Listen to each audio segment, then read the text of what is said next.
Conexão Poder. Oferecimento Mobile Escritórios. Maior criatividade por metro quadrado. Residencial Vale das Palmeiras. Seu apartamento rápido, fácil e incrível. Tubarão Esportes. A força do esporte. Realce Persianas para os ambientes mais charmosos. E Titânia Telecom. Soluções para conectar negócios e pessoas. Olá, estamos recebendo hoje aqui no estúdio o deputado Nilson Leitão, do PSDB. O deputado é o líder da chamada Frente Parlamentar Agropecuária. É uma bancada do boi, né, deputado? Popularmente conhecida. Vamos falar sobre várias polêmicas que acontecem no Congresso Nacional e também na política local. Participa comigo desta entrevista meu amigo e colega jornalista, companheiro de sempre aqui na bancada, Paulo Coelho. Deputado Nilson Leitão, obrigado pela sua presença aqui no Conexão. É a primeira vez que o senhor vem, né? Primeira, segunda. Obrigado pela presença mais uma vez, então. Deputado, a gente passou por um problema não, a gente vem passando por uma crise muito séria em nível nacional. Vamos começar falando um pouco lá de Brasília primeiro, para depois a gente entrar na esfera local. A gente vem passando por uma crise muito séria e o PSDB caminhou ao lado do governo, de repente ensaiou um desembarque, vamos assim dizer, do governo Michel Temer, depois não desembarcou, botou um pé fora, botou um pé dentro, e aí o Temer continuou, e eu queria saber do senhor a opinião sobre essa situação atual que o país vive e essa conjuntura com o PSDB, onde o PSDB se inseriu a partir dessa crise com o presidente Michel Temer. O PSDB ficou um tanto maculado por estar de um lado, depois estar do outro e não saber bem o que quer. Para onde vai o PSDB e para onde vai o país depois dessa crise toda, deputado? Primeiro, um sinal de prestígio também, de alegria estar aqui. Obrigado. É um prazer. O PSDB, ele foi quem conduziu o impeachment no Brasil. Então, por ser aí aquele que tomou a frente, liderou o impeachment, todo mundo sabia que com o impeachment, quem sucederia de acordo com a Constituição seria o vice-presidente. Com a entrada do presidente Michel Temer há 1 ano e 4 meses atrás, parte do PSDB queria ficar fora dos ministérios e apoiar o governo nas reformas dentro do Congresso Nacional. Eu era um desses que queria estar fazendo as reformas dentro do Congresso, apoiando o governo dentro do Congresso. Rapidamente, liderado pelo José Serra e alguns outros, preferiram entender o seguinte: olha, nós estamos num país com uma crise enorme e não adianta agora que nós fizemos o impeachment ficar assistindo do lado de fora. Nós precisamos ajudar a governar, precisamos ajudar o país. Com isso, acabou o PSDB indo para dentro do governo e ajudando, assumindo vários ministérios, 4 ministérios hoje, e ajudando o Brasil poder fazer essa travessia. Mas depois o próprio Serra pediu para sair. O Serra com vários problemas, de saúde também. A principal dele da saúde dele, que foi substituído pelo Aloysio Nunes, que continua sendo do PSDB no Ministério de Relações Exteriores. O problema é que o Brasil avançou nesse 1 ano e pouco, o problema para o partido, que chega num ponto como esse. O país avançou, resolveu o problema econômico praticamente, tirou o Brasil da crise econômica. Não resolveu, né, deputado? Mas pelo menos estancou. Não, resolveu bem. A sangria, né? Nós diminuímos de 10% praticamente a inflação.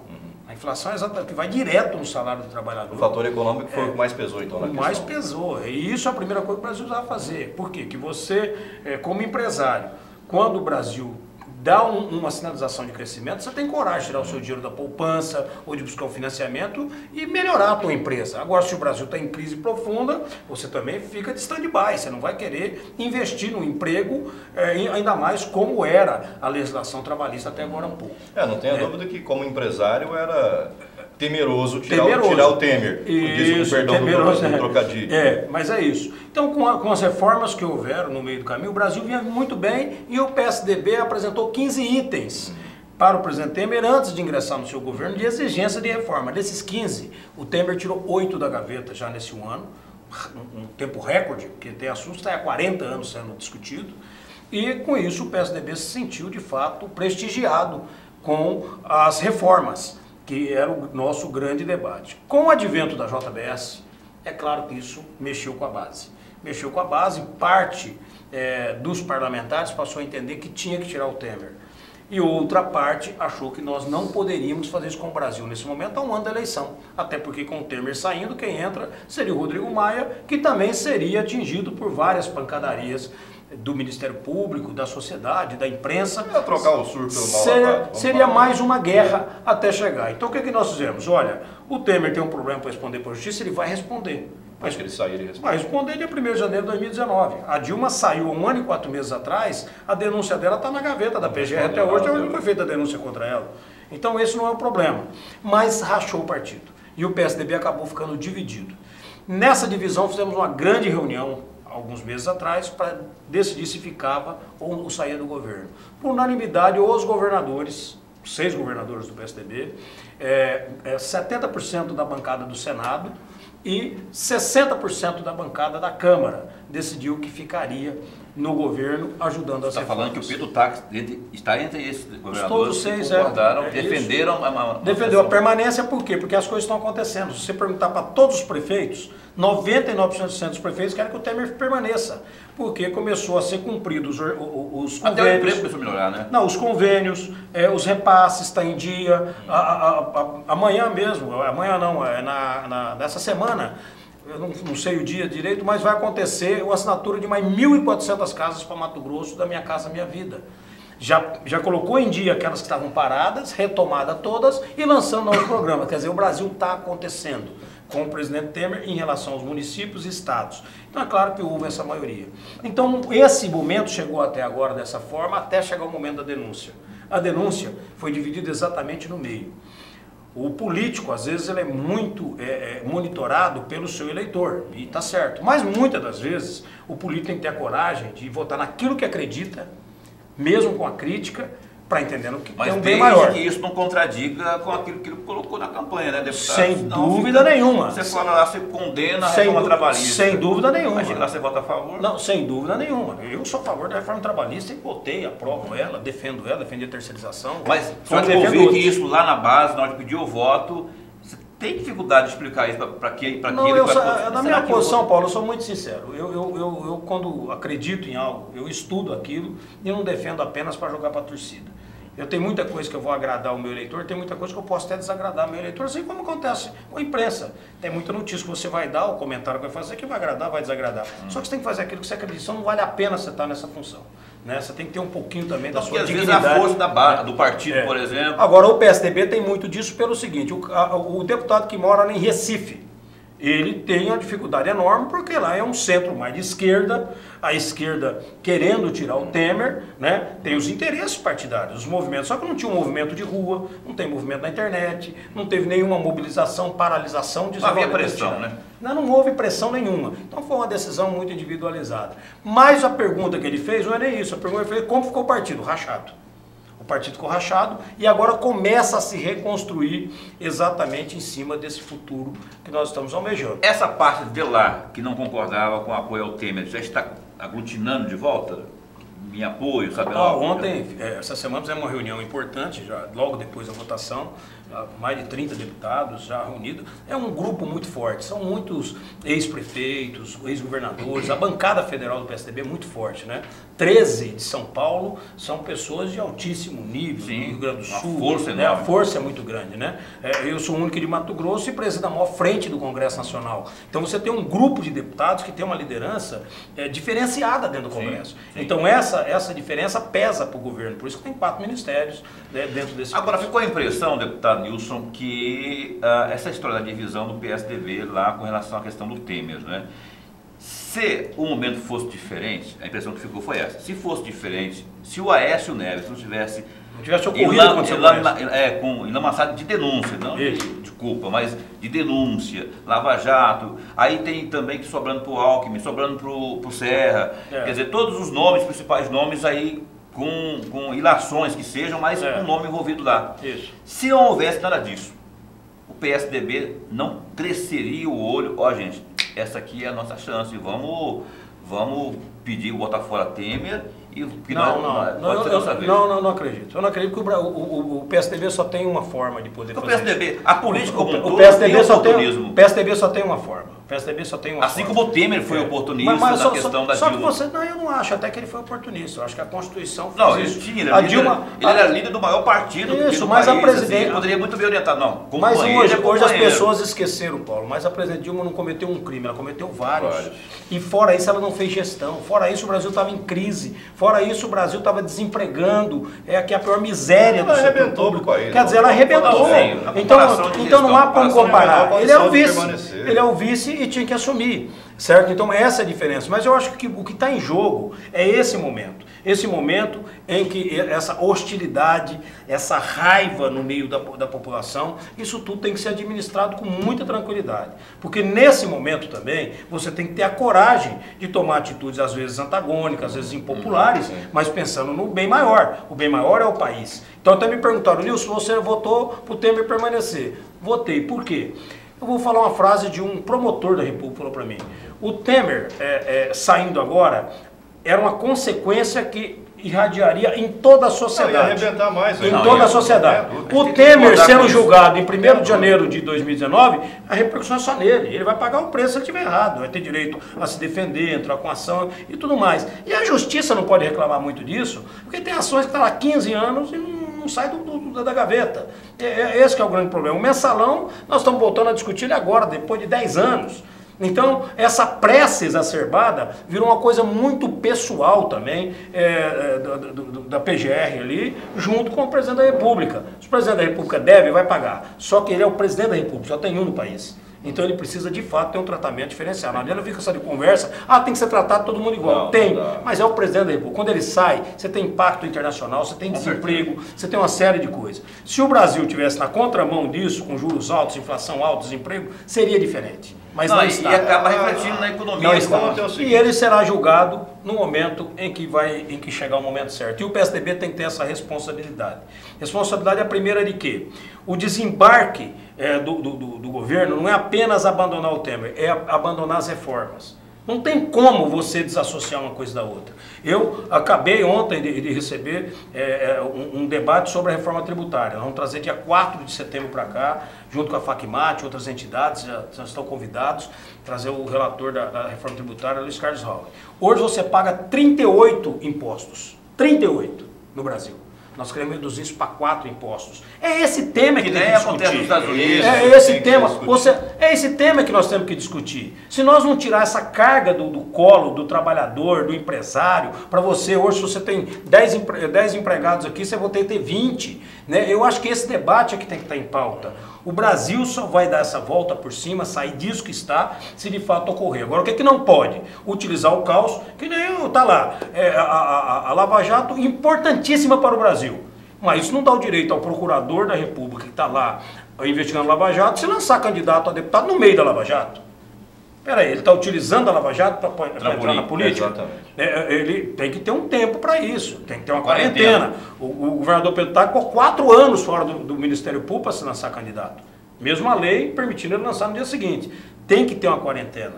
Então eu acho que não pode usar desse caos para se tornar um caos maior. Né? Esse é o grande debate que tem que se fazer. Nesse momento, o Gilmar Mendes falou uma frase antagônica nessa semana, que está em todos os jornais do Brasil, dizendo o seguinte: olha, eu estou achando que o Brasil não tem jeito. Ninguém cumpre a lei. O Brasil, porque ninguém cumpre a lei, nem o Ministério Público. É muito sério isso. Tem que todo mundo agora fazer uma meia-culpa, colocar o passo atrás e dizer, olha, o que as instituições estão errando? O povo é que não pode pagar por isso. O Gilmar Mendes é muito mal interpretado muitas vezes, né? Porque ele acaba falando o que dá na telha dele, o que ele está pensando, e muitas vezes o que ele está pensando mas ele faz também, não é o politicamente correto para se dizer, e ele diz mesmo assim. A forma de colocar. Mas chegou a hora de entender que o Legislativo tem que fazer essa meia-culpa, tem que recuar. Já adianto aqui na reforma política, eu voto contra o fundão, e não voto porque não precisaria ter. Eu voto porque é mal comunicado e não é momento de colocar isso agora. O fundão é aqueles 3 bilhões e 600 milhões. Mas você sabe quanto custou. Os partidos poderem bancar as campanhas eleitorais com o dinheiro público. Isso. Estou totalmente contra. Eu também sou. Não, eu voto contra. O Paulo também deve ser. Mas eu voto contra e já votando contra eu vou argumentar uma situação. Você não tem dinheiro para nada. Aí os caras pegam e colocam 3 bilhões nos caras da campanha. Peraí, mas um detalhe interessante. A campanha de 2014, ela custou 5 bi e 700. Fora o Caixa 2, fora o Caixa 2. Não é dinheiro público. Fora o Caixa 2, que está aí sendo denunciado. Que nós não sabemos quanto que vai chegar esse limite. Muito bem. É a redução disso para 3 bi e 600. Poderia ser feito um fundo, mas como poderia ser feito o fundo? Uma das propostas feita pelo PSDB, e que até agora não foi acatada. Quem costuma doar, utilizar o recurso do imposto de renda, do salário do parlamentar, do executivo, do governador, de todo mundo. Eu recebi o salário, eu tenho imposto de renda. Eu posso descontar isso e aí esse fundo ser criado pelo salário do próprio deputado. Tá certo? De repente criar alguma forma disso. Ou de outra verba qualquer. Em todo país do mundo você tem financiamento privado. Os países envolvidos são financiamentos privados. Sim. O Brasil foi proibido devido aos escândalos do financiamento privado. Se você não tem financiamento privado, você tem que ter algum financiamento. Por quê? O porquê que tem? Qual que é a imprensa tem que levantar isso com força? Porque se ficar como está, o que vai ocorrer? Só vai eleger o rico. Quem tem dinheiro próprio, assim, né? ou o marginal, aquele que é bancado pelo PCC, pelo traficante, pelo ladrão de carga, por alguma forma, porque esses vão ter dinheiro. O cidadão comum, aquele líder de bairro, aquele líder comunitário, aquele líder da sua cidade, aquele líder nato que pretende se lançar na política para ajudar o Brasil, ele não vai ter dinheiro. Então, mas e não vai ter doação. Então ele vai concorrer contra o milionário, que vai ter o lastro dele. Mas é o que acontece. Mas hoje ainda há um equilíbrio quando tem a doação. Agora, hoje tem um equilíbrio quando tem a doação. Esse tipo de proposta não é passar recibo. Olha, eu sou incompetente para fiscalizar. É porque a legislação... Com dinheiro público, eu não consigo fiscalizar o que o empresário está doando. Eu sou incompetente, então eu vou botar dinheiro público para evitar qualquer tipo de problema. Na verdade é isso. Aí o que se pensou? Que é outra interpretação errada. Nessa reforma política, falar em votar no distritão. Eu recebi vários WhatsApp, mensagens dizendo, por favor, deputado, não vote no distritão. Falei, deixa eu compreender o que a população está pensando. O que é o distritão? O distritão é o seguinte, tem 24 deputados estaduais em Mato Grosso, serão os 24 mais votados, independente de partido. Não vai ter um efeito Tiririca. Exato. O Tiririca fez 1 milhão de votos e elegeu um cara com 8 mil votos. Junto com ele, não teve. Mas isso aí beneficia quem é mais conhecido e aquele que tem lá, né, tem a vontade de ingressar na carreira política, de fazer alguma coisa, ele acaba não tendo. Então é isso que eu queria. Tem que ser eleito. É isso que eu queria ouvir. O eleitor ele quer que elege aquele que é mais votado, independente de partido. Sim. Certo? O Dante de Oliveira ficou fora da bancada federal porque fez 59 mil votos na época, que foi uma votação explosiva, recorde, 90, só que faltou o coeficiente eleitoral para ele chegar. E ficou fora. E teve gente que se elegeu com 10 mil votos. E ele deixou de ser eleito com 59 mil. Na Assembleia mesmo, a gente teve deputados com 10 mil 59 mil votos. Então aí quando você argumenta isso, o que significa no final das contas? No final das contas, que querem que continue como está. Se é para continuar como está, não precisa de reforma. Não. Aí você vai para uma pesquisa, vai dizer, olha, a primeira reforma, a mãe das reformas é a reforma política. Mas ela não consegue ter esse entendimento justamente porque ninguém consegue entregar aí uma cartilha. Então vamos lá, o senhor vota a favor do distritão. O senhor é a favor do distritão e não, eu sou a favor do distrital misto. O que é o distrital misto? Que aquele candidato se eleja na região, como é nos Estados Unidos. Ele representa aquela região dele, o outro representa aquela região. São 8 deputados, cada um vai ter 8 eleitos, um em cada região. Os votos são daquela região só, não só daquela, ele não concorre com outra região. Entendi. Então lá você concorre com os candidatos daquela região. Então é distrital e é o misto. Misto porque você pode levar isso. Seria o mais justo e com maior representatividade. Mas para isso que tem que ter o distritão agora. Você precisa zerar o jogo primeiro, fazer uma transição, e é isso que está no projeto. Você precisa fazer uma travessia. Para sair desse modelo para o modelo de distrital misto, você precisa primeiro ter o distritão, eleger um grupo dos mais votados, e isso voltar para ser o distrital misto, que é um novo modelo que tem que ser criado. Então, tem aí uma regra para poder ser seguida, senão você não consegue fazer a travessia. E a previsão para essa questão da janela, nessa reforma política aí?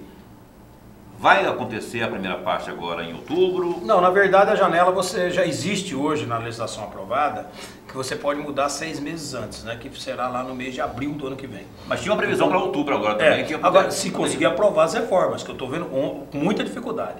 Na noite de pouco tempo, né? Na noite de quarta-feira foi uma loucura no Congresso, ficava até 11 horas da noite e ele conseguiu aprovar um texto básico, teve que destacar fundão, destacar distritão, destacar tudo para não colocar em votação. Então nada foi votado, certo? Então agora é que vai ter que entrar em votação terça e quarta-feira nas próximas semanas, porque tem um prazo até 3 de outubro para estar promulgado. Tem que passar pelo Senado, voltar e voltar. Não tem tempo para isso, essa avaliação, mesmo que incorpore... Eu acho muito difícil. Que essa reforma que é relatada pelo deputado Vicente Cândido do PT de São Paulo, muito difícil passar. Uma das coisas que pode passar é criando o prazo de 10 anos apenas para os ministros e desembargadores superiores tribunais. Ou seja, o ministro do STF só vai ter 10 anos agora de função. Ele não é mais eterno, que entra lá com 50 anos. Isso pode vir feito cascata para os demais aqui para... Uma das coisas. E a outra coisa que pode mudar é a data da posse, que hoje é 1º de janeiro e passa a ser 6 de janeiro.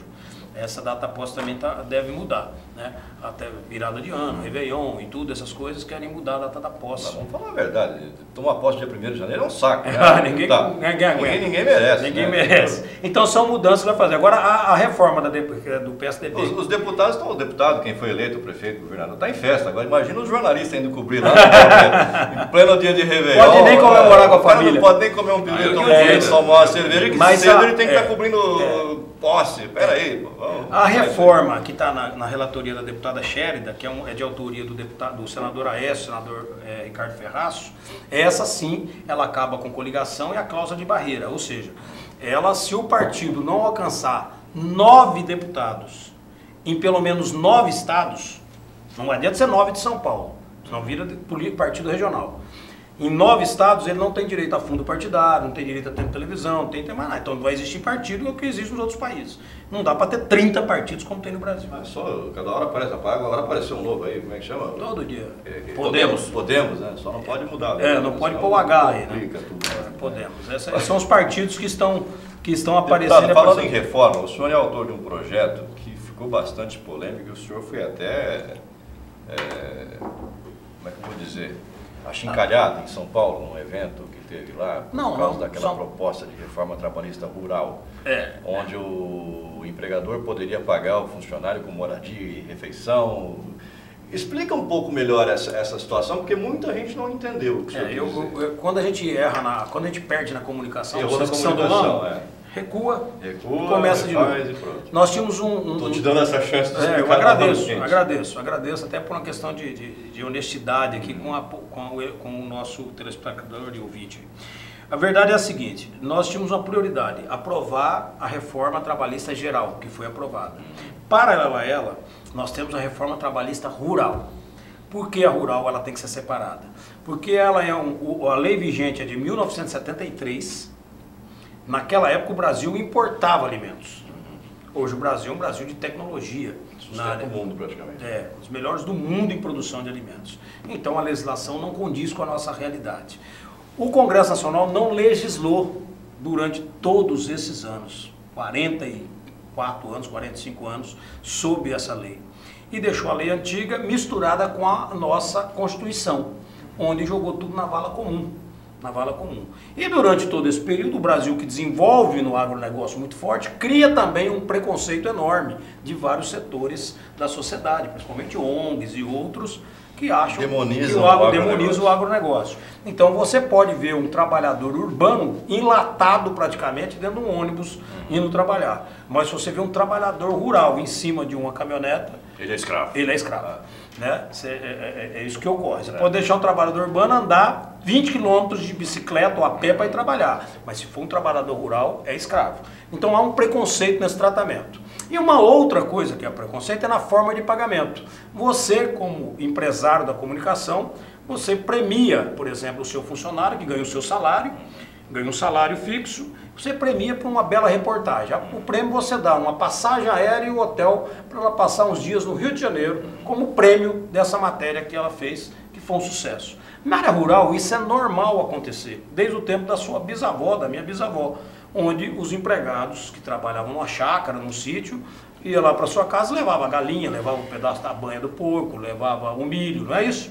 Distribuía o que produzia ali. Hoje, avançou isso muito mais. O produtor de soja, quando ele consegue produzir além da sua expectativa, bate ali um recorde de produção, ele distribui essa renda em soja para os seus companheiros, seus parceiros, empregados e outros prestadores de serviços que tem ali. Então, o que está escrito na lei? O que é a frase que está escrita na lei? Que poderá ser pago salário e remuneração de qualquer espécie. Salário, é sagrado, esse é intocável. Remuneração é o conjunto dos benefícios. É o prêmio, comida, é o bônus, essas coisas. Esse é um ponto. O outro ponto que fala da casa e comida é simples. Você tem uma fazenda, ela está a 60 quilômetros de Cuiabá, tá certo?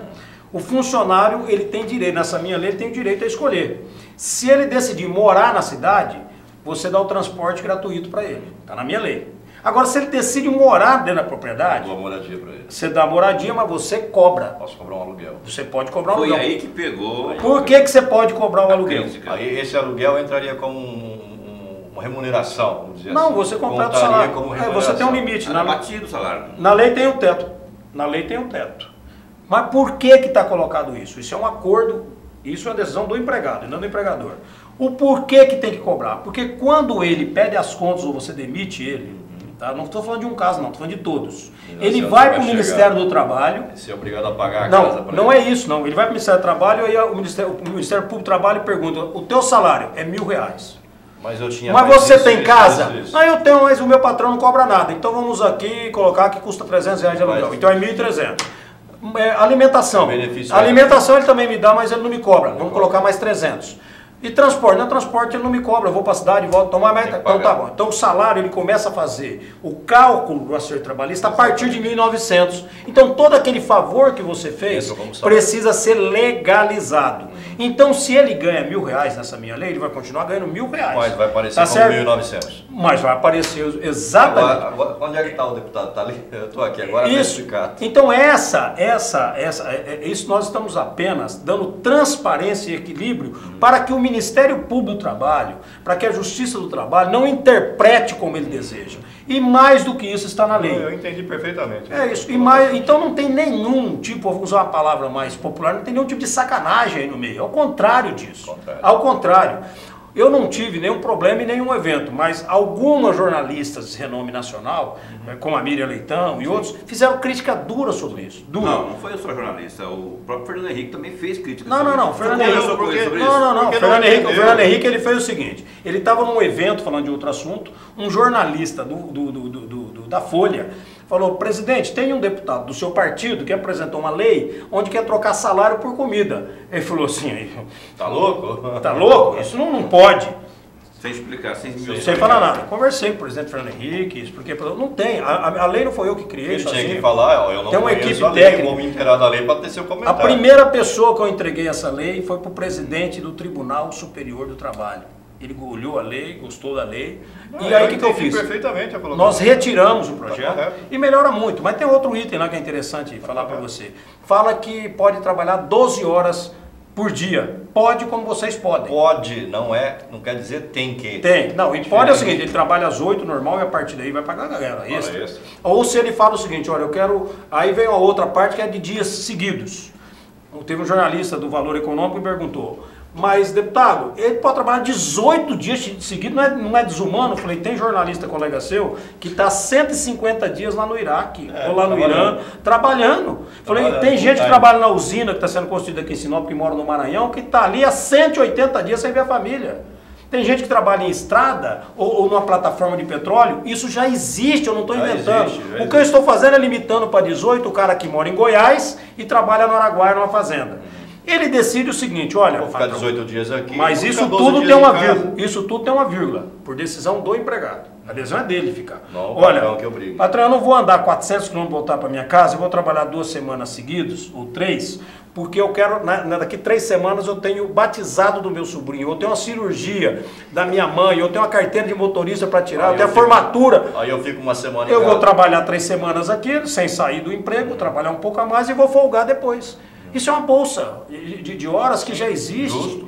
Né, um banco de horas que já existe, então não tem nada disso que colocaram, né, e na verdade nós vamos fazer agora um grande debate sobre isso, trazendo todos os críticos do tema, né, e aquela vírgula, aquela frase mal interpretada, corrigimos aí o português dela, a ortografia dela, mais claro, né? E deixa claro. A comunicação tem que ser perfeita. Faltou a comunicação. Faltou, não faltou. A explicação do senhor para mim foi esclarecedora, eu entendi perfeitamente, eu acho que o Paulo também.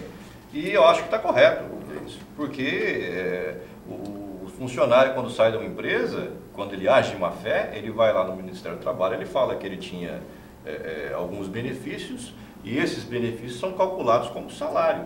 E aí o patrão tem que pagar as multas e os FGTS da vida em cima desses benefícios também. É isso. Que está completamente errado. Estou no benefício, não mas, no salário. Mas é o contrário. A lei do senhor é que esse benefício já seja contado como salário para que o patrão não tenha surpresa depois que o empregado sai. De jeito nenhum. Não, e o empregado podendo escolher se ele quer aquilo ou outra coisa. Exato. Perfeito. A explicação do senhor foi ali no... Perfeito. Agora, queria que o senhor explicasse uma outra coisa. Ficou muito bonita a história do Temer, né, Paulo Coelho? Virou um santo, o Temer. Não precisamos não é santo, não. Não precisamos temer o Temer, né, Paulo Coelho? Paulo Coelho teme o Temer, eu sei que ele teme, ele falou isso, eu vou temer o Temer e tal. Mas o Temer liberou 17 bilhões em emendas. Eu não sou dessas emendas. O senhor recebeu alguma emenda? Não existe isso. Vou explicar para vocês como é que funciona a emenda parlamentar. No ano de 2014, 2013, exatamente para acabar com esse toma lá da cá, o Congresso Nacional aprovou as emendas impositivas. Primeiro que o deputado não recebe emenda, quem recebe são prefeituras, ou o Estado, ou as entidades filantrópicas, né? Então eu desde 2013, quando o governo ainda era do PT e o líder da oposição na época, todas as minhas emendas eram pagas devido à emenda impositiva. Com isso, o que aconteceu? É dinheiro para asfalto para uma cidade, é dinheiro para o hospital, é dinheiro de equipamento, tem vários. Eu coloquei R$1 milhão para ar-condicionado de escolas estaduais no estado de Mato Grosso a ser distribuído esse ano. Né? Isso é de 2015. Né? Vai lançar obra de asfalto ali em Rosário na outra semana, lançar obra de asfalto lá em Peixoto de Azevedo, mais R$1 milhão. São emendas impositivas. Todo deputado, de acordo com a lei, desde 1990, você tem lá a média de 15 milhões de emenda. Desses 15 milhões se paga a média de 12, no máximo. 7 obrigatoriamente para a saúde, que é fundo a fundo. Ou seja, direto do Ministério, direto para a Prefeitura. O resto é convênios feitos pela Caixa Econômica, direto com a Prefeitura. O deputado não tem acesso a isso. Ele só põe no orçamento. O recurso direciona para aqueles municípios ou estados. Em 2015 eu coloquei tudo para o estado de Mato Grosso. Tudo. Coloquei 15 milhões para o estado de Mato Grosso. Para o estado, não para municípios. Não, direto eu coloquei para o caixa do estado. Né? Então, o governo que trabalha. Aí, tratores que está sendo distribuído aí pelo secretário Suelma, eu coloquei quase R$1 milhão. Nem vou no evento. Não é nem citado meu nome, coloquei R$1 milhão lá, coloquei R$1 milhão de ar-condicionado, coloquei dinheiro para asfalto, coloquei dinheiro para saúde, né? Então tudo isso são recursos de emendas parlamentares. Essa história de falar liberou mais emendas, não tem possibilidade de ter isso no orçamento, onde você não consegue avançar. Orçamento é orçamento. Orçamento é orçamento. Pode ser que um parlamentar que nem vai conseguir mais 1.200 casas para Mato Grosso. Pode ser que consiga. Falam muito em cargos e emendas. Mato Grosso deve ter uns 50 cargos do governo federal. 50. Eu, deputado Nilson Leitão, do PSDB, com 4 ministros, o ministro principal que libera cargos é o ministro Embaçaí, que é do meu partido. Eu fiz indicação de um nome aqui, dos 50. Quem foi? De R$3.800, uma advogada que é para a Secretaria do Patrimônio da União. Eu nem me meto nisso. Então eu sou muito tranquilo em relação a esse assunto. Em nenhum outro setor, em nenhuma outra área você tem indicação? Nenhuma outra área. Nenhuma outra área, não tem nenhuma indicação. As indicações são as mesmas que estão com quem já estava, com os deputados que já estavam. Mas o André perguntou, então, esses 17 bilhões aí, esse não 17 é lenda. Não tem como ter 17 bilhões. Não é lenda assim, de repassar diretamente para o deputado, mas constar do orçamento eu acho que não tem dinheiro para pagar isso. Eu não vejo esse dinheiro, eu não consigo encontrar esse número. Não, mas eram emendas que não tinham sido liberadas, né? Agora, se você falar assim... Falta de dinheiro, arrumaram dinheiro, vamos liberar. Mas não arruma, não tem como. Vamos liberar esse negócio aí, vamos destravar. Não tem jeito. A única coisa que acontece... Não recebeu nenhuma emenda. A única coisa que acontece é aquilo que tiver represado é obrigado a pagar.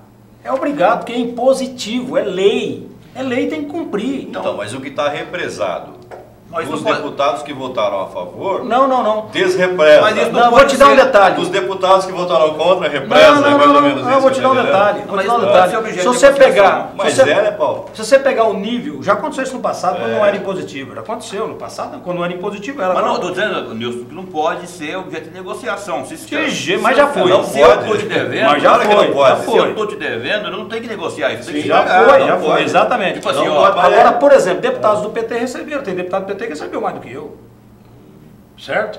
Uma coisa não acontece com a outra. Não acontece com a outra. Santo de casa não faz milagre. Certo? Não, mas não é isso não. Não tem como mais fazer. Nilson é nosso, vamos pegar esse rebelde do PT aqui. Não, mas o PT votou contra ele. Então não funciona dessa forma. Paga o saco Mas lá, porque ele agora, tá batendo. agora, É mais ou menos agora isso. é claro que você tem algumas coisas que você consegue resolver. Nós estamos lutando para liberar aquele recurso que é uma dívida da União com a Conab desde a época do Dan de Oliveira. A União deve para o Estado praticamente aí Que o 400 Pedro Táxi milhões. lá em Brasília agora tentando... Ele foi lá e protocolar o último documento que faltava. Vai liberar. Vai liberar, será? Vai liberar. Quantos milhões são? Vai liberar 150, 160 milhões, que tem um acordo fechado, tem um refis e tudo mais. Tá Já ajuda, opa. Já vai quem ajudar tá aí. bem, mas vai liberar. Você tem a sua relação com o governo que ajuda as coisas a avançarem. As licenças para rodovias, para as obras que precisa, é claro que você tem mais afinidade para fazer. Agora, isso não é tomar lá da cá, isso é exatamente o trabalho político que você faz. Não, mas isso aí é Alguns normal. conseguem liberar, outros não conseguem liberar. Agora, 17 bilhões de emenda, eu não vejo possibilidade. O que existe hoje? Tem muito deputado que gosta de fazer moral também em cima disso. Quase tudo hoje, de acordo com a tecnologia, as prefeituras cadastram as suas necessidades e às vezes o Ministério já vai liberando pelo seu orçamento. Então, aí vai chegar um deputado e falar, foi eu que consegui. Nem precisa, a prefeitura cadastra direto, e o Ministério libera direto. Não tem intermediação nisso. Alguns vão lá e viram pai da criança. Mas liberação de emendas para tomar lá da cá, realmente não há possibilidade de Você ser falou aí, possível. você falou aí, eu fiquei interessado nessa situação da Conab, né? Da época do Dante que você falou. Desde a época quando o Dante entrou, já a dívida, ele lutou para receber. Aliás, a Você dívida está começou falando que o com dinheiro vai sair. Esse Eu- dinheiro vai sair, não é? A expectativa é que saia Não. rápido. Não, sair vai sair. Expectativa, já houve encaminhamento e já Já está tudo encaminhado, já está consolidado pela Conab. A parte fiscal, contábil, está tudo pronto. E agora o financeiro que foi feito esse acordo, que exatamente porque a Conab é uma empresa que deve para a Fazenda de Mato Grosso, e com isso ela entra numa... Essa bancada nossa aqui, deputado Nilson, ela por saber que o Estado de Mato Grosso, ele contribui muito, não é, com a questão do FEX, agora está em Candir, tem isso para receber, você acabou de citar aí, 150 milhões da Conab, não é o caso de chegar, ainda mais agora que vocês foram, todos votaram a favor, não é, a maioria dessa manutenção, compreenderam o momento do país e tal, não é a hora de chegar, presidente. Mas já chegamos. Vamos olhar para o nosso Chegamos estado antes agora. disso. Nós chegamos a 90 Mas não estava dias. vindo nada, meu amigo. Agora, o governador até cobrou lá ainda. Não, Tem um- peraí, são duas coisas que você está Tem um falando. fact- não, é uma coisa só. São duas Porque coisas se o que você tá governo tem, o Estado de Mato Grosso tem a ver com a União e a União não paga, não é hora de chegar, aproveitar, literalmente a palavra é essa, o momento político. Falar, presidente, vamos mudar o Peraí, seu né? nome, nós também. Coisa lícita, não é antirrepublicano, não. É lícito isso. É isso. Presidente, ajuda Porque nós lá, o rapaz. governador nosso Pedro FEX, Táxi melhorar. ficou de pires na Esse mão, FEX nosso aqui era ano para pra ser, receber o de FEX, 5 né, milhões, Paulo? 5 bi. Milhões, veio Deixa- 400. deixa eu explicar para você. 5 bi, vem Não, explicar era pra pra vocês, vir são 5 duas bi, coisas. perdeu 5 bi e foi Então, reposto então. 400 Mas milhões. entendeu? Deixa, Poderia vir. E ainda assim o governador Pedro Táxi teve que ficar de pires na mão em Brasília, pedindo pelo amor de Deus. Deixa eu explicar. No último ano, nós corremos atrás desse FEX durante muito tempo mesmo. Né? No último ano, que aí nós passamos a ser governo, teve um novo problema. O STF decidiu, Novembro. o STF decidiu que esse dinheiro não podia ser pago daquela forma. Você criar uma lei para isso, é o que está se fazendo. E essa lei tem que ser criada até novembro. Tem que ser criada Senão o agora. TCU vai ter que tomar. Mas e aí, deixa eu vamos ter que criar tomar. essa lei? ó? Porque essa legislação, porque é o seguinte, Tá a andando. Lei Candir ela é um paralelo, né? Ela tem a desoneração do do imposto para exportação e ela tem a reposição desse dinheiro para os estados. Essa coluna aqui o STF derrubou, por quê? Porque entende que quando foi criado essa lei foi justamente para poder fomentar a agricultura e fazer com que ela avançasse. Então o STF entendeu que ela já cumpriu o papel dela. Cumpriu o papel dela, então não tem mais isso. Então precisa agora o Congresso criar uma lei para que esse dinheiro crie um fundo para que esses estados sejam ressarcidos dessa desoneração. De forma mais justa. Dessa desoneração. Então tem aí... o estado perder 5 bi e receber 400 milhões, quer dizer, 10%. É porque 5 bi não foi num ano, né? Então isso vem vindo desde os 10 anos atrás aí que não vem recebendo direito. Então agora nós conseguimos receber esses 400, vai receber mais. O presidente da República deu toda a celeridade, portanto está instalada já a comissão para isso, o Planalto está nos ajudando a fazer isso. E a nossa rodada de conversa com o presidente Temer, o governador Pedro Tax, é que fez essa grande diferença. Não, mas vai receber mais assim, receber mais como? Mais do que era. 400 milhões vem referente àquilo que já foi acordado, que está previsto, referente ao determinado ano. Agora, os 5 bi que o André falou, que eu também estou citando... Do passado? Do passado, isso aí esquece? Dificilmente vai conseguir essa reposição. Mas o Supremo não mandou o Congresso fazer uma... Não, está legislando, a lei está sendo agora que está acontecendo. Pois é, com a lei aprovada pelo Congresso agora, ou via TCU se o Congresso não tivesse... Você cobra o futuro, lei não retroage. Não retroage? Não retroage. Aí... Lei não retroage. Lei não retroage. Não retroage. É assim que funciona no Brasil. Então os governos que deixaram de pagar, o dinheiro ficou para a União. Deputado, falando em dinheiro, vou tocar num ponto polêmico agora, mais polêmico, né? Tem a ver com a Operação Rêmora. O senhor foi citado pelo Giovanni Guisardi, que é um réu e também delator dessa operação. Ele cita que recebeu R$1.200.000, né? Ele confessou para a juíza Selma, me corrija se eu estiver enganado aqui, você também, Paulo, se eu errar aí nos números. E ele dizia que 10% da propina desses esquemas, 25% iria para um deputado, que era uma outros 25%. Não, Guilherme Maluf. Nunca Não, eu falei um deputado, eu não queria citar o nome, mas vou citar. Guilherme Maluf. Mas dar a informação 25 para o empresário Alain Maluf. Vamos citar aqui, 25 para o Guilherme Maluf, 20. É que o Guilherme Maluf não está aqui, né? 25 para o Guilherme Maluf, 25 para o Alain Maluf e outros 25 para o Permínio Pinto, que disse que o representava nesse esquema. O que é que o senhor pode falar sobre essas acusações?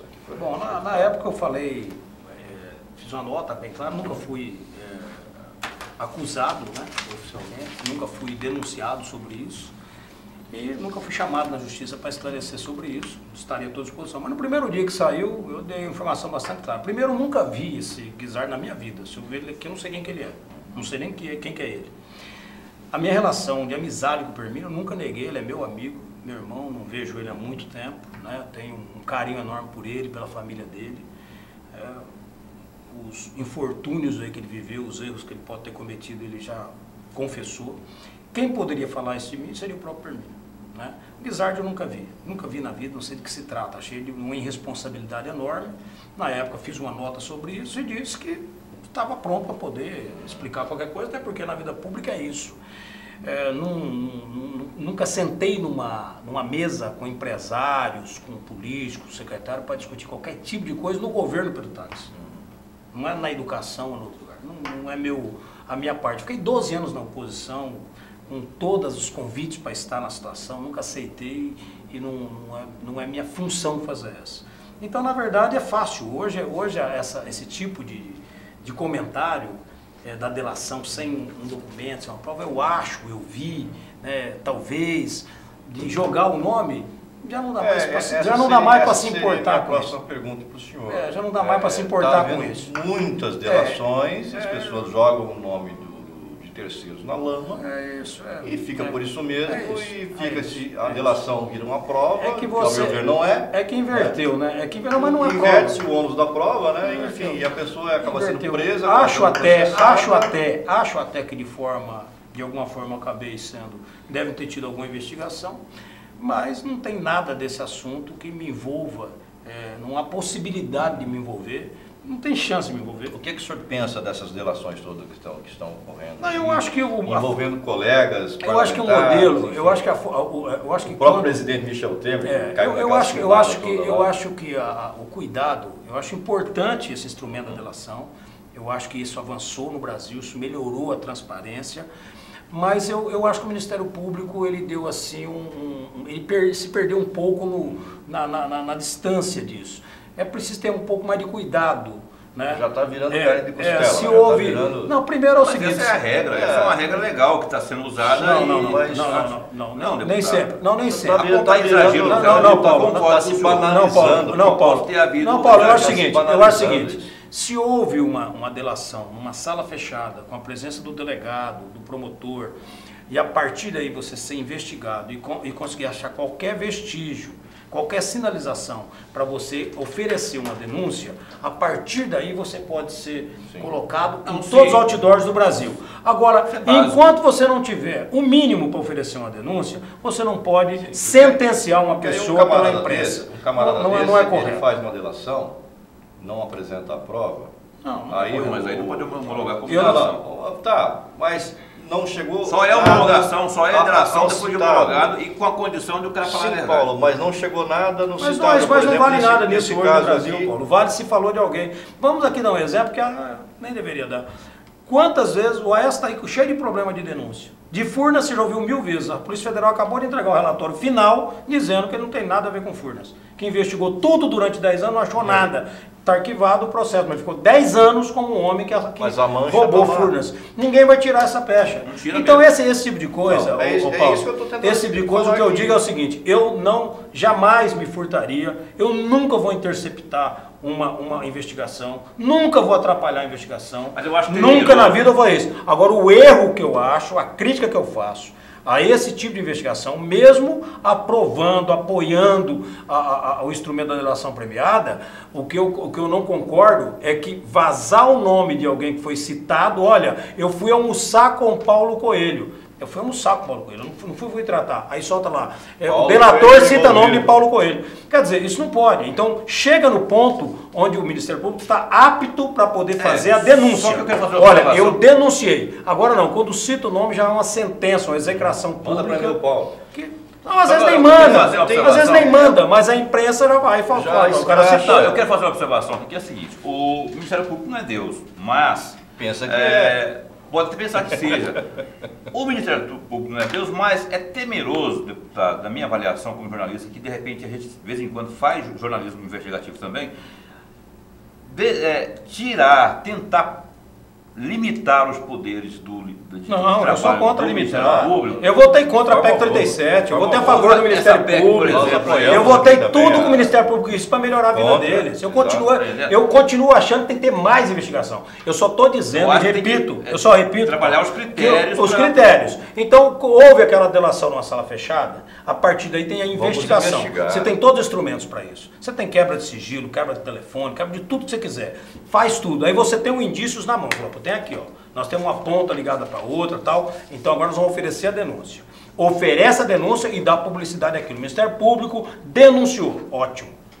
Mas na fase de investigação, na fase de inquérito, eu acho que tem que ter um pouco mais de cuidado para poder soltar essa notícia, porque eu não precisa isso, você distribuir. O zelo, porque às vezes você pega 10 culpados, mas você pode pegar 3 inocentes. Quando se critica assim o cidadão do Ministério Público, fica a impressão de que o Ministério Público, nessa seara de delações aí, tem sido Você quer um exemplo que eu vou te dar na prática? Pivô de Você quer um exemplo?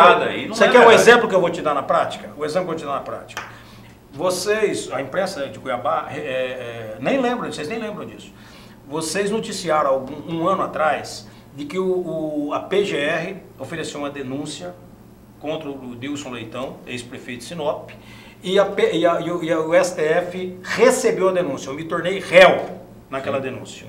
Foi a primeira vez que eu me tornei réu na vida.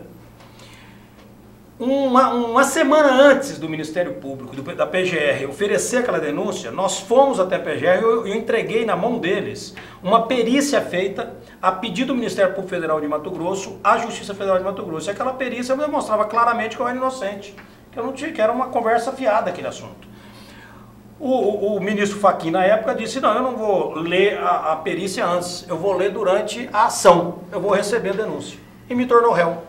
Eu virei um réu durante 1 ano e pouco.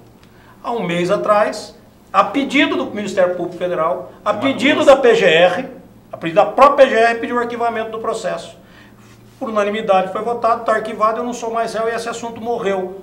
Não tem divulgação, mas eu fiquei 1 ano. Ele poderia ter olhado essa perícia da Justiça Federal, não é minha não. Poderia ter olhado tudo isso e evitado 1 ano de execração pública que eu fiquei toda hora uma nota. Exatamente o que nós estamos falando. Você está entendendo? E eu não reclamo. Vocês nunca viram, é a primeira vez que eu estou falando disso aqui. Ninguém nem sabe que tá arquivado. Eu nunca vim aqui falar, nem uma mídia, nem uma imprensa de Cuiabá. Vamos publicar. Mas está arquivado. Está arquivado, dizendo, a notícia era superfaturamento, mas isso eu falei, mas está aqui, ó, o Ministério Público errou na época. Foi mudado o nome da rua, eles falaram que eu tinha mudado o endereço da obra. Uns erros, assim, pequenos, que execraram meu nome. Eles compararam uma obra de uma BR-163 com uma obra de uma rua, de um bairro. Comparar um prédio com uma edícula. Mudou de nome, aí a obra era naquela rua e você mudou o endereço da obra. Não, a BR, nas paralelas, os nomes eram Rua Curitiba, Rua Rio de Janeiro, e mudou para Rua Anil Pepino. Sinop, né? Sinop. Então, quer dizer, são temas que de fato, a gente não reclama. Eu estou aqui para ser investigado. Fui prefeito 8 anos, estou deputado, não, mas é desnecessário. Eu nunca tinha sido réu na vida, já aconteceu um monte de coisa comigo. Mas nunca fui réu, foi a primeira vez e acabou. O cidadão vai lá, faz uma delação, cita alguns nomes e não se prova nada contra aqueles nomes que ele citou e ele sai da cadeia bonitinho. A delação dele não é devolvida, não aceita mais. Qual que é a sua opinião sobre essa delação do Silval, que segundo quem entende do assunto, até na imprensa nacional, não vai sobrar pedra sobre pedra se for verdade aquilo que está se colocando aí, não é? Envolvendo muita gente, muita gente aqui de Mato Grosso também, outros tantos nomes. Lá de cima, aqui de baixo. Balança toda a estrutura política de Mato Grosso. Eu teria aí todo o cuidado nessa divulgação, né? O governador Silval tem feito uma lista, ainda não é pública na verdade, algumas coisas vazaram. Vazam, né? Vazam, e que eu acho errado o vazamento, mas vazaram. Eu acho que é exatamente ter a paciência, a preocupação, cuidado para esperar a defesa de cada um. Tanto ele quanto o Riva, quanto o Nadaf, parece que delataram basicamente as mesmas pessoas. Né? Agora tem que fechar essa conta, né? Fechar. Não basta delatar, tem que apresentar provas, tem que fazer tudo, tem que fazer. Aí que entra a história, né? Se já foi homologado é porque apresentou a prova. Né? Exato, envolve minha cidade, né? Até porque o que o governador Silval deu de garantia para poder sair da prisão, terreno em Sinop, um avião que estava em Sinop, uma fazenda próxima a Sinop, tem muita coisa ali próximo, ali que me assustou até, eu nem sabia que ele tinha bens lá, que não é nenhum pecado ter bens lá, mas é uma delação que, como diz o Fux, é uma delação estrondosa, né, monstruosa, mas mesmo assim, com todo esse tamanho de informações, é muito necessário ter muito cuidado. E aí eu pergunto para o senhor, ter muita cautela antes de apontar o dedo para frente. Por consequência dessa delação, e também dessa delação, porque eu falo também, tem a do Nadaf, eu falo do Riva e tal, reflexo disso no processo eleitoral de 2018 para Mato Grosso. Olha, o nome do Blairo foi colocado aí, Blairo é tido aqui no Mato Grosso, ou pelo menos era tido no Mato Grosso como Orconcor. Foi até colocado isso uma vez aqui, porque na condição de Senado, as pesquisas demonstravam isso. Só que agora, com a mancha de delação, de coisa errada, de corrupção, tinha o lance lá também da Odebrecht, de suposta propina de Caixa 2, lá em 2006. Isso tudo pode ter peso, e deve ter peso, geralmente tem peso, até para a exploração política do adversário, para o ano eleitoral, que no caso é 2018. Como é que fica isso aí, esse embaralhamento que houve aí? Todo mundo fala a mesma coisa. Vamos aguardar mais um pouco para saber o que de fato Por que eu falei do vai chegar ao final. Eu falei do Blairo. Porque o panorama para 2018, diferente de eleições anteriores, que um ano atrás era realmente muito próximo da eleição, hoje nós estamos a quilômetros de distância.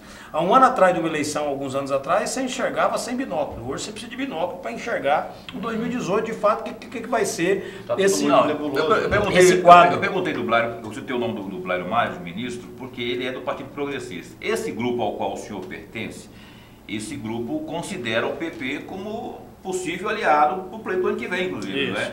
E sendo o Blairo a maior estrela, a maior liderança desse partido aí, ano que vem, esse aliado pode ou comprometer, não é? Pode comprometer, se é um cara que está com peso de uma denúncia séria lá, envolvido numa denúncia séria, ele pode ou comprometer ou inviabilizar, ou então ele pode simplesmente criar um outro grupo, ou partir para um outro grupo,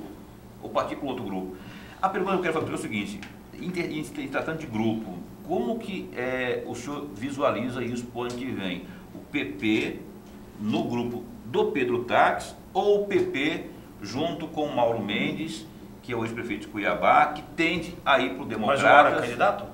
Oi? O Mauro é candidato? O Mauro é... Possível. Não, o grupo considera. Não, o grupo considera.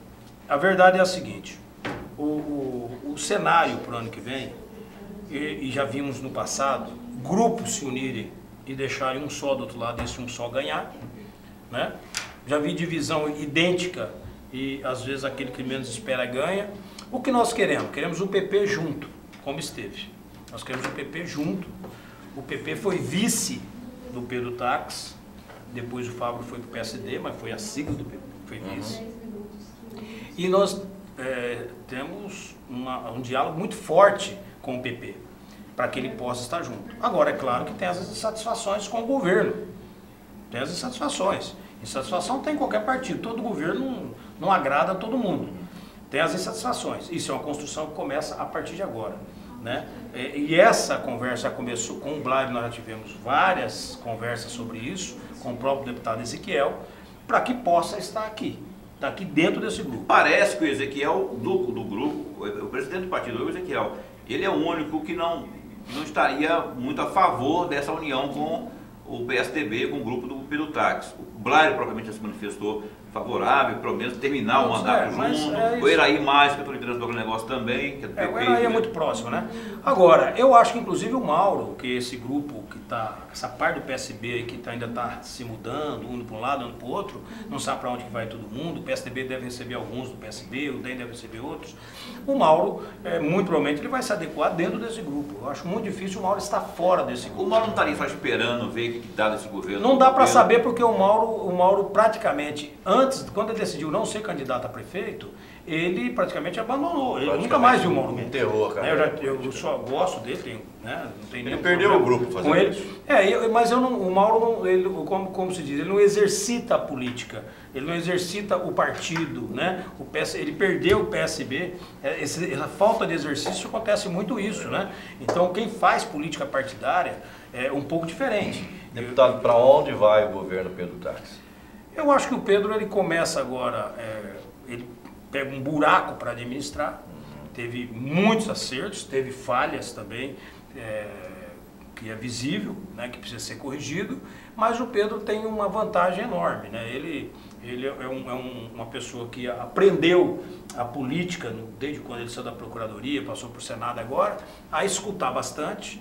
Ele tem, é claro, a sua forma, o seu modelo austérico, duro, exigente com as coisas. A equipe melhorou bastante dele, e alguns setores dele, setores que tem que ser aplaudidos, né? Tem que ser aplaudidos. Ele consegue fazer com que o Estado tenha um balanço melhor na sua contabilidade, os números melhoram, mas numa crise como se nunca viu. O episódio dos grampos pega o governador Pedro Táxi?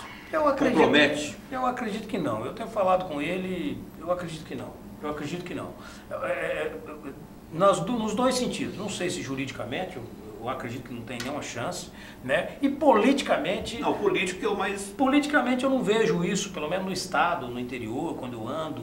Né? O povão não quer nem saber disso. Acho que muito mais forte que... Eu acho que eu estou falando, é uma avalanche... da ponte na porta da casa dele, da estrada... É uma avalanche de denúncias que aí a própria população acaba não mais prestando atenção em muitas coisas. É muito mais formador de opinião que fala. Mas você vê, que eu fui com ele em algumas caravanas da transformação, em obras. Hoje ele está inaugurando obra aqui no Santa Rosa, vai estar inaugurando obra lá em Rosário, vai estar em Jaciara, vai para Barra Lugar. Não tem ninguém que faz mais política. E aqui na capital, que estava tudo parado, as obras estão começando a deslanchar. Então na área da infraestrutura, na área da educação já andou muito, na área da saúde avançou muito perto do que estava no passado, estancou, transpareceu, certo? Agora precisa avançar.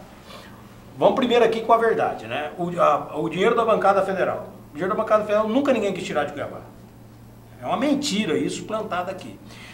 O que é a verdade sobre isso? Tinha 120 milhões da bancada.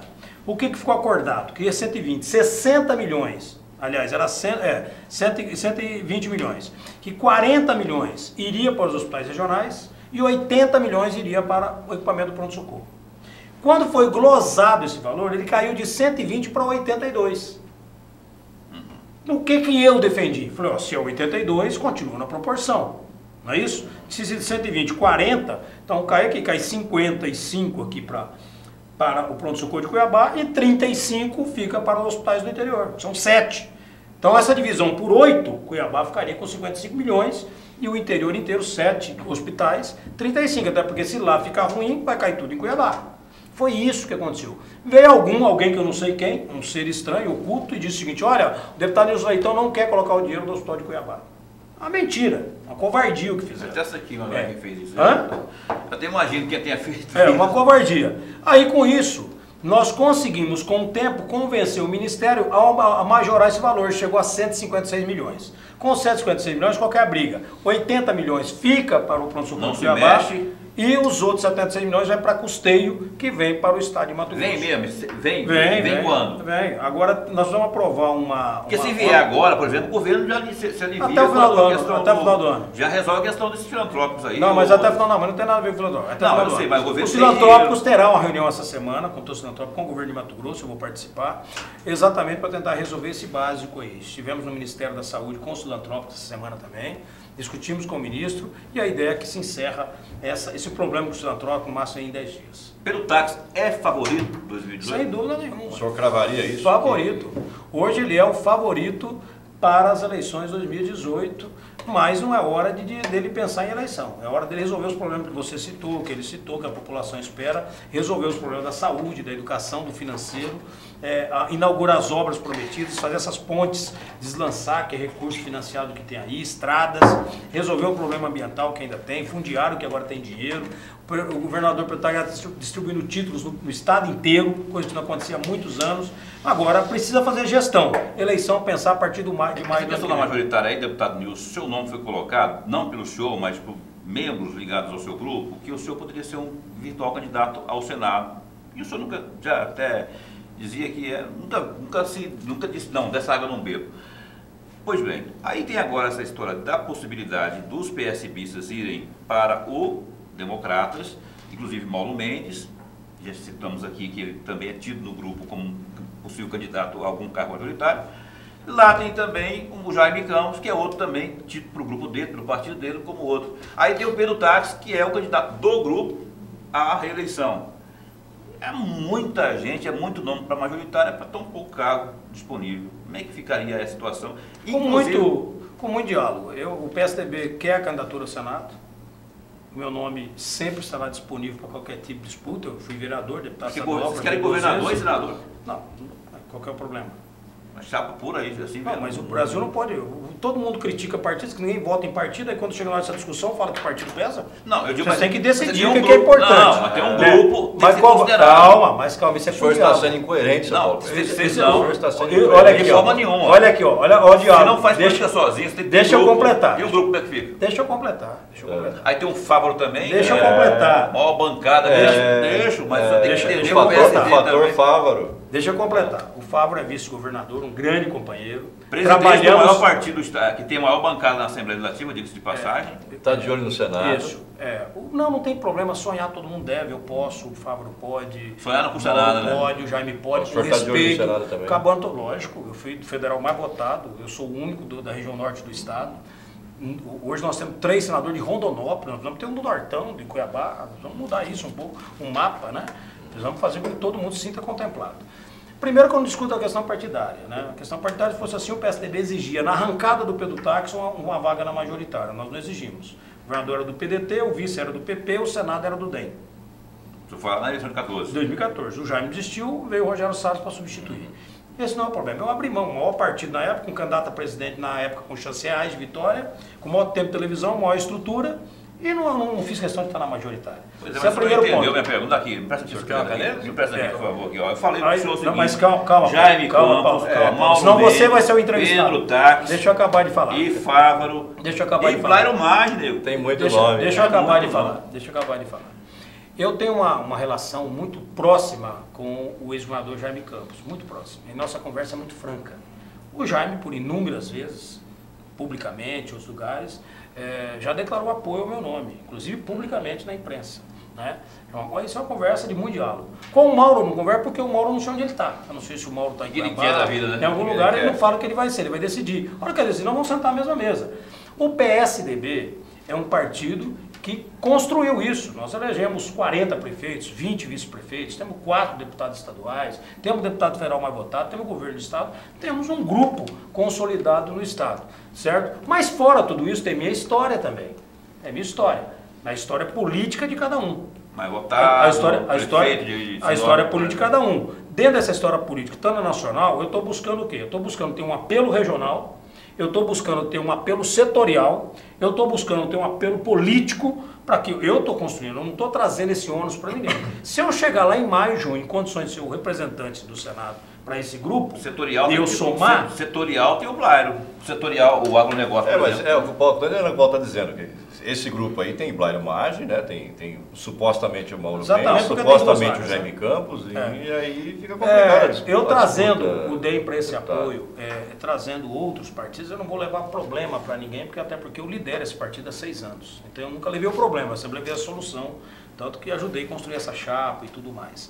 Então agora o importante é perceber que Senado é um debate que nós precisamos fazer no momento certo, com muita maturidade, com grandeza, com humildade, mas nem por isso eu não vou aceitar critérios que interessam só aos outros. O critério que vem para a mesa tem que ser um critério comum. Fala em critério. Ou seja, só pode ser candidato a senador quem usa óculos. Espera aí, pô. Então não vou ser aí você vai ter que me emprestar o óculos. Né? Então não dá. Tem que ser critérios reais, palpáveis. Essa história do mesmo partido, o presidente da República foi o Aécio ou o Luiz do mesmo partido. Isso não é problema.